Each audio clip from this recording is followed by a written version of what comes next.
Hello. welcome welcome back to science class. Now we're going to be dealing with gas law. Before now, if you've not seen the video before, there's a video I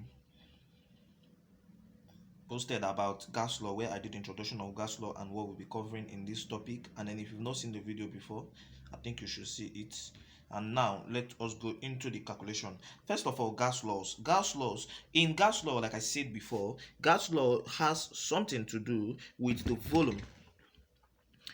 In gas law we have to take courage and we have to take notice of three important features in gas law, most especially for secondary school level.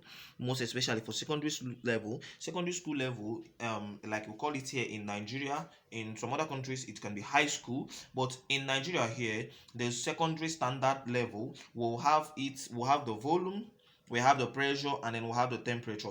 Now, as we go on, we'll go to other types of gas law. We're going to be seeing other things. We're going to see the mole, we're going to see the R number, we're going to see the molarity of gases. But first of all, in this particular one now, we are dealing with just the volume, we are dealing with the pressure, and we are dealing with the temperature. So, first of all, volume can be represented in several ways. Most especially, if you watch, you see the dn cube, you see the liter, you see the milliliter, and you see the cm cube. This is the cm cube, this is the liter, this is the milliliter, and then this is the cm cube, the dn cube and the cm cube. So the pressure can be represented with the atm, pressure can be represented with millimeter mercury, and then represented with pascals.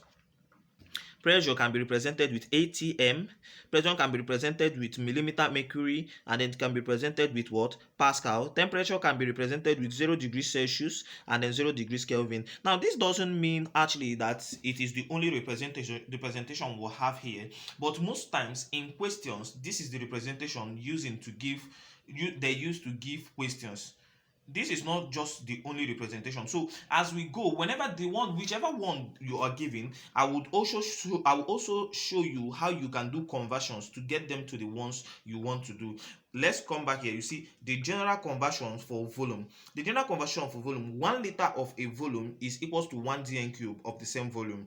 1 liter of a particular liquid or a gas is equals to the same with 1 dn cube of, so 1 liter is equals to 1 dn cube. 1 dn cube is equals to 1000 cm cube.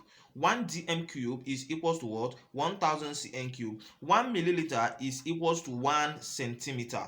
1 milliliter is equals to 1 centimeter. 1 liter is equals to 1000 what? Centimeter.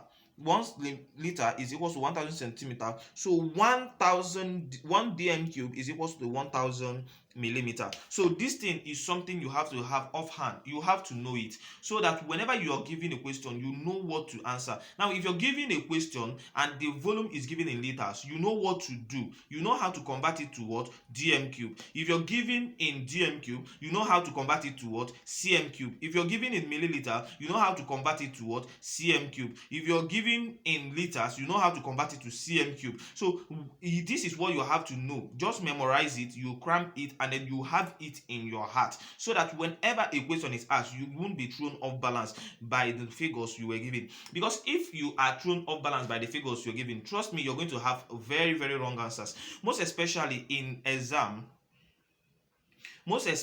the university matriculation exam, that is the one we know as JAMB. They are going to give you options that are very, very closely related, that if you don't actually know what you are doing, you're going to find yourself making errors. So I would advise you that you should know this conversion. The next one we are going to is what? The pressure. Now the pressure is 1 atm is equals to 760 millimeter of mercury. 1 atm is equals to 760 millimeter of mercury. Then 1 atm is equals to 1.013 times 10 raised to power 5 newton per meter squared. So these are the general conversions for pressure. 1 atm is equals to 101,325 pascal.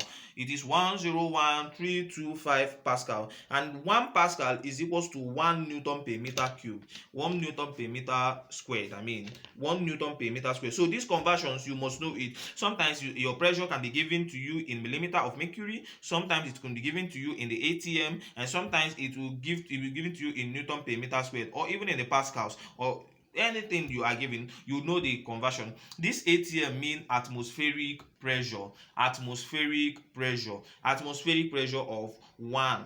So the next one is what? The temperature. The temperature can be given to you like we explained in other classes, even in physics and even anywhere. We have always explained that the temperature is the degree of hotness or coldness of a place. So temperature can be measured in different ways. Temperature can be measured in the Kelvin, in the Celsius, and then there is other ways of measuring temperature, other advanced ways. But for this level, we're going to be sticking with the Kelvin and then the Celsius. So now the Kelvin is equals to 273 plus the Celsius.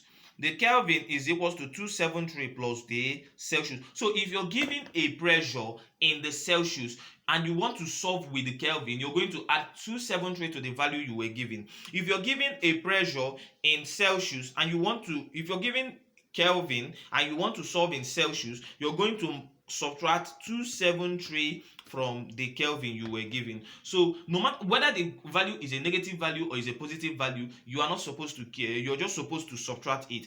Have this in your mind. This conversion is very, very important. Everybody that is solving, that is going to be good in chemistry, anybody that is going to be good in physics should know what conversion is, should have conversion memorized in their head. You have to know it, you have to understand it, because without this you're going to be thrown off balance by most of the questions that is going to be asked. But it is not hard. Look at it here. It is not hard. Once you cram it, once you solve questions with it, once you move forward with it, you're going to find out that it becomes very, very easy for you to remember. It becomes very, very easy for you to relate. It becomes very, very easy for you to see how it works. So now we're going to be going into calculations. I want to show you this conversion so that you know what we are doing. We are going to be going into the main calculations now of gas laws. We are going to discuss some of the laws, and then we are going to go into the calculation so that you have a good understanding of what gas law is, and then you can solve questions in gas law. So after everything and you cannot solve any question, post that question on the comment section, because I will be there, I will solve it, and then other students, it's an interactive class, other students will look at it and then it will be solved. Thank you.